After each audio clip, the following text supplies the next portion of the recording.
Hoje eu tenho 65 anos de idade. Quando eu tinha meus 20 anos de idade, eu trabalhei numa livraria que tinha quase 4.000 títulos de livro e todos os dias eu levava um livro para ler em casa. Sempre gostei de ler e sou um camarada, como se diz, um rato de biblioteca. Gosto muito de ler. E uma vez eu li um livro que falava sobre futebol. E o técnico que fez esse livro, né?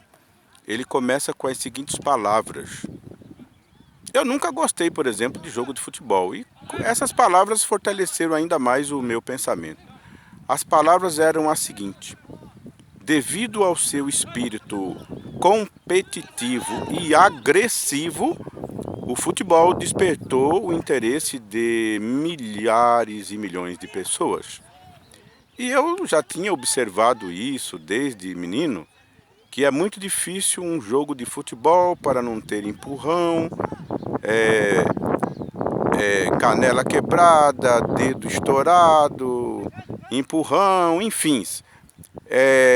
Eu achei que era uma coisa um tanto quanto ruim mesmo. E é interessante que a Bíblia Sagrada, ela fala que nós que procuramos ser cristãos, devemos evitar aquela competição agressiva entre uns e outros, né? Devemos ser eternamente compassivos, perdoadores e etc e tal. E eu vejo que realmente o futebol é algo totalmente ao contrário disso, né? E sem contar que muitas vezes muitos caras ficam horas e horas envolvidos com o jogo e deixando seus filhos, esposa em casa, ao abandono, sem o cuidado necessário, né? Então, na verdade, eu acredito que o futebol em si, ele tem uma conotação com o mal. É claro que se as pessoas fossem educadas e tivessem realmente bom senso, poderia ser uma coisa até saudável, né? Mas pelo menos eu, do meu ponto de vista, eu acredito que não é.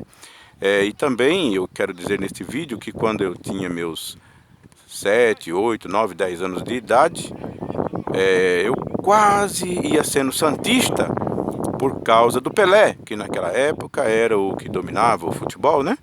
Só que rapidinho eu me curei da doença e não torço para time nenhum.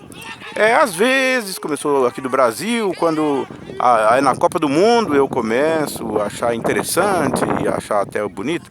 E ao contrário do que muitos que só pensam, não, porque o Brasil tem que ganhar e ganhar e ganhar e ganhar. Eu fico pensando, poxa, tem uns coitadinhos que nunca ganharam uma Copa do Mundo. Porque só nós é quem temos que ganhar e etc, etc, etc, né? Então, obrigado pela atenção e se cuidem.